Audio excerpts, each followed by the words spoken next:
trafficking to date. This multi-agency operation led by DEA with our local, state, tribal, and federal partners targeted one of the largest and most dangerous drug trafficking and foreign terrorist organizations in our country. The DEA seized 11.5 kilos of fentanyl, including an astounding approximately 3 million fentanyl pills, the largest seizure in our nation's history. These are the pills in the bags right there. The main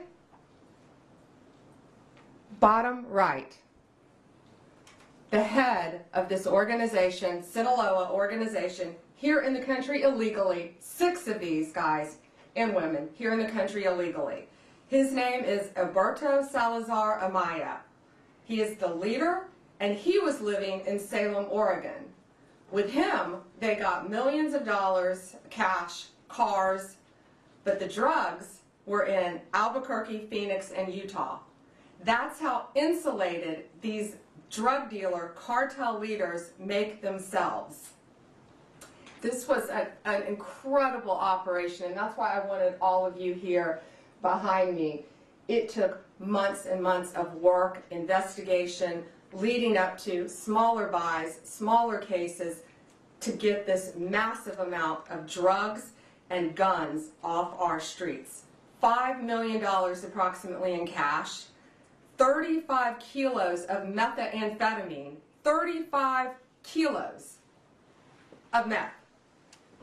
7.5 kilos of cocaine, 4.5 kilos of heroin, 49 rifles and pistols, all shown in the pictures. And then, of course, the 3 million pills. These pills were stamped as oxycodone. Let that sink in. 3 million pills going on our streets. 3 million pills, the streets of our country, laced with fentanyl, labeled as oxycodone. And they were in all different strengths of fentanyl within them. This operation was made possible by over 55,000 hours of law enforcement investigation. And this is a really dangerous job that these DEA agents face every day, but they are getting very dangerous drugs off of our streets each day. They are flooding our cities with a weapon of mass destruction, fentanyl. And when we catch you, like all of these individuals, if convicted, we will put you behind bars, there will be no negotiating, and we will lock you up for as long as humanly possible. We will not negotiate with those who are killing our family members, including brothers, sisters, daughters, sons, parents, friends. Everyone in this room, I guarantee you, knows someone who has been afflicted with drug addiction, and many who have known someone who has lost a loved one because of this trash on our streets.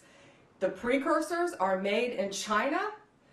It was sent to Mexico and came right in our country. And again, 6 of these individuals were here illegally. That won't shock you.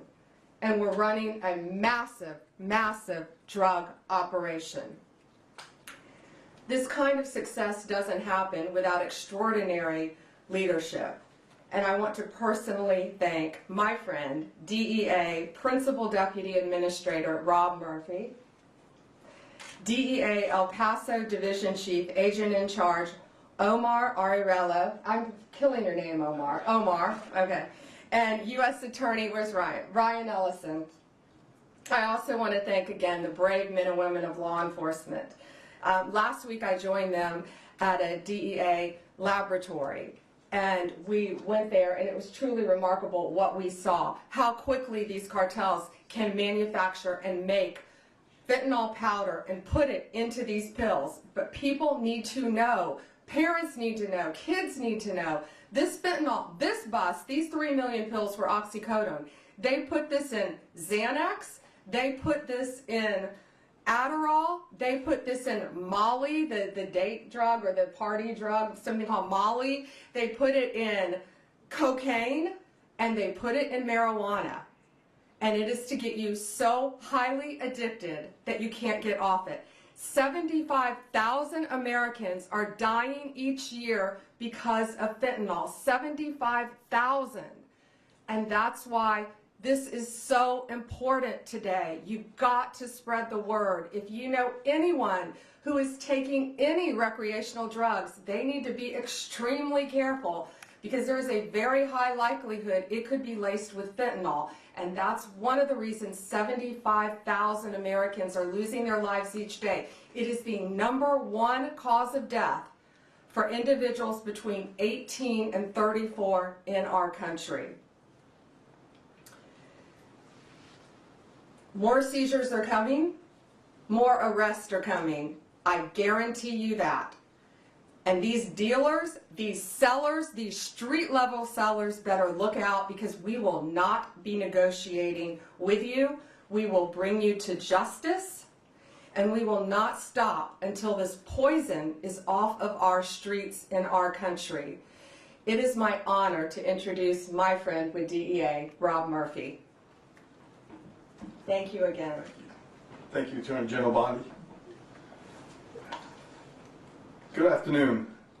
First off, I'd like to take a second and thank the men and women at DEA, along with our partners, U.S. Marshals, the IRS, obviously the U.S. Attorney's Office, who made this 6-month investigation happen. Without their tenacity, there was many obstacles that they faced throughout this investigation. And let me reiterate what the Attorney General Bondi said so well.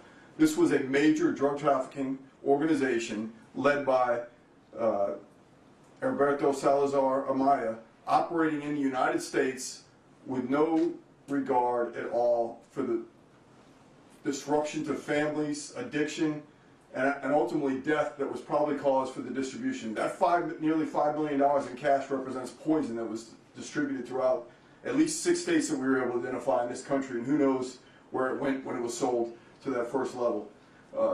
Obviously a major organization. This team was able to infiltrate the organization at every level. We knew how the drugs were being brought into the U.S. We've identified the main players in Mexico who belong to the Sinaloa Cartel, who was recently designated by this administration as a foreign terrorist organization. We are exploiting them at every level. We continue to do that. We expect more out of this investigation. Could not be more proud of the men and women that put their lives on the line every day, doing this job, working through the obstacles to make sure that the communities they live in, the communities we all live in, continue to be as safe they can be. So thank you, Attorney General Bondi, for giving us the attention it needs, and look forward to see what happens in the future. And so with that, I'd like to introduce U.S. Attorney Ryan Ellison. Well, good afternoon, everyone. My name is Ryan Ellison, and I'm the United States Attorney for the District of New Mexico. I'm going to give you a brief overview of the investigation that dismantled one of the largest and most dangerous fentanyl operations in United States history. This case involved coordinated efforts from federal, state, tribal, and local law enforcement agencies across multiple states. As a result of this ongoing investigation, 16 individuals have been arrested, including the alleged leader, Alberto Salazar Amaya, an illegal alien from Mexico with 2 prior removals and direct ties to the Mexican cartel. In Albuquerque alone, authorities seized staggering quantities of illegal drugs and assets, including over 2.7 million fentanyl pills, 11.5 kilograms of concentrated fentanyl powder, 7 pounds of methamphetamine, multiple kilograms of heroin and cocaine, 41 firearms, to include ghost guns and weapons modified for automatic fire, more than $600,000 in cash, and numerous luxury vehicles. This sophisticated fentanyl and narcotics distribution network spanned New Mexico, Arizona, Nevada, Oregon, and Utah, and was responsible for distributing lethal narcotics throughout the western United States. The sheer scale and potency of this fentanyl is sobering, with enough lethal doses to kill countless Americans. All defendants face serious federal charges related to conspiracy and distribution of fentanyl, along with additional charges for firearms offenses and immigration violations in certain cases. I would like to thank the DEA's El Paso Division, primarily the Albuquerque Field Office, as well as many other DEA field offices across the western United States, our local and federal partners, and the assistant U.S. attorneys that are prosecuting this case. Together, we have sent a clear message. We will not tolerate those who profit from poisoning American citizens. The fight continues, but today, our communities are safer with these drugs and criminals off the streets. Thank you.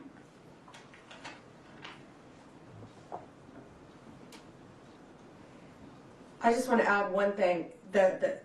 I was briefed before this by all of the agencies together, and the coordination with the AUSAs and DEA and the law enforcement agencies is truly remarkable. Thank you all. And again, be safe out there every day. They're out there risking their lives every day to save us and keep us safe. So thank you all. I think we're going to take a couple questions, but we are going to remain on topic today because we are here for something so serious. And I had wanted to walk out first and let you all hold this. This is how much fentanyl it takes to kill you. So if you want to come up and look at this after in this vial, you're welcome to. It looks like just a few grains of salt, and this is what it takes to kill you. Okay. Just a reminder, we're staying on topic today. Go ahead. Madam Attorney General, I was wondering if you're seeking to deport the 6 illegal aliens who are here, or to charge them first and then seek to deport them. I know there's been a number of high-profile arrests you guys have made where you've made the decision to just go after deportation versus criminal trial. This guy is the leader. He's the #1 guy. And I want them to stay in our prisons as long as possible. I have no desire to send them back to Mexico because they were coming across our border illegally. No longer will they be able to do that.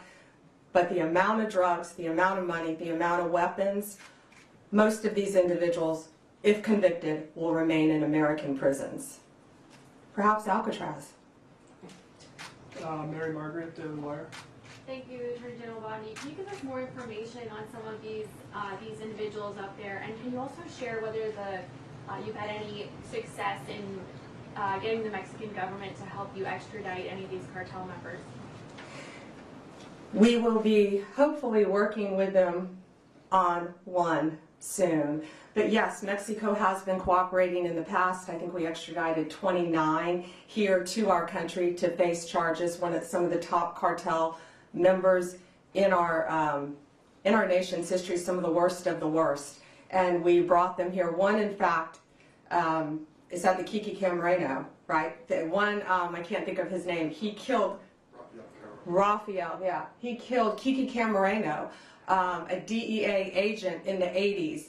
And Kiki Camareno's widow and son family had been trying to get this guy back since the 80s and could not do it. And President Trump, working hand in hand with Mexico, was able to get him back to this country. And we spoke to Kiki Camareno's widow and son, and they were both in tears. His son is now a judge, and his son had his father's handcuffs and had them engraved. And I think at some point that monster who tortured and murdered his father will be wearing those handcuffs. But he's now in American custody, along with, I think, 28 others that we were able to extradite with President Trump working with Mexico to stop this really reign of terror and this poison coming into our country. I think we have time for one more. Jake? You said that these individuals will not be deported. Can you tell us any specifics on charges and any specifics on the investigation on how this actually went down, how they were captured? So the investigation is ongoing. I can tell you it was a lot of work, a lot of great police work is all I'll say now. But I don't want to really reveal their sources and methods of how they captured and caught these guys. But what I will tell you, the top guy who I keep pointing to, he insulated himself. He was in Oregon. He had no drugs on him, but he was the leader. He had millions of dollars. he had a Mercedes, he had a truck, he had other things, but he did not have any drugs on him because he was the leader, and that's what these cartels do, whether it's Sinaloa, whether it's MS-13, whether it's TDA. The highest leaders insulate themselves. Just like the TDA guy, you may have been with us in Virginia. When we arrested him, not even half an hour away from here, he didn't have any drugs on him either. That's what they do. They live among us, they live in neighborhoods, because they are the top level. So what will the charges be? Oh, I'm sorry. Multiple, what are the charges, guys? The multiple drug trafficking, conspiracy to traffic, multiple drug charges. But depending on the time, they need to serve their time in an American prison to keep them off the streets. And who knows where they would go next. They're part of one of the largest drug trafficking organizations and one of the most frightening cartels. Alana, last one. How are you making the decision about whether to put on trial in the U.S. defendants who are living in the U.S. illegally? You said you want this man to stand trial in the U.S., but in another case, someone who was alleged to be a top MS-13 member, the department moved to dismiss that case and is going to deport that person. How are you making that decision about whether to bring? Sure. Based on the time that they can receive in prison. These people are all facing substantial charges, maybe that might change down the road, and they all are innocent until proven guilty. If convicted, though, they're facing a substantial amount of time in prison, and there's a very big risk. We all know releasing someone, especially to Mexico, sending them back to Mexico. Who knows? They could attempt to get through our borders, not under Donald Trump, I doubt. But they're also part of a major drug trafficking ring in Mexico. So sending them back to Mexico to continue on with their drug business isn't going to happen under this administration.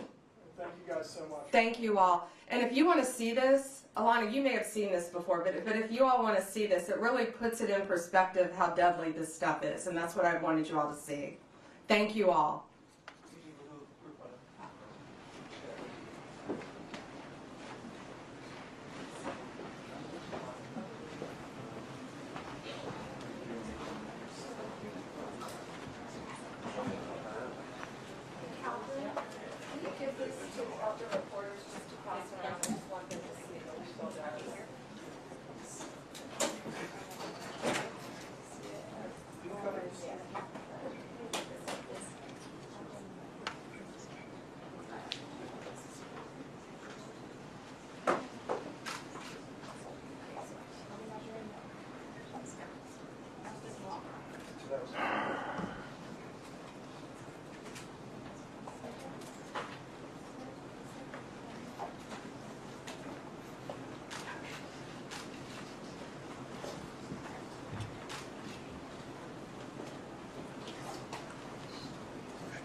Please don't forget to like and subscribe. Black Westchester Magazine is the news with the Black point of view.